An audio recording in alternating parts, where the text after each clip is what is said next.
Welcome! In front of me I have Nintendo Switch 2 and I'm gonna show you how to open the friend list on this device.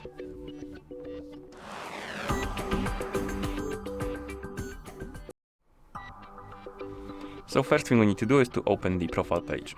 To do it, find your profile icon. It's going to be on the left side, top left side of the home screen, and then tap on your profile icon to open the profile page. And here you will see the option called friend list, and you can tap on it and you will have the list of friends right here. If you have any, as you can see, I don't have any sad face and there's nothing here. But if you had somebody on your friends list, they will appear right here.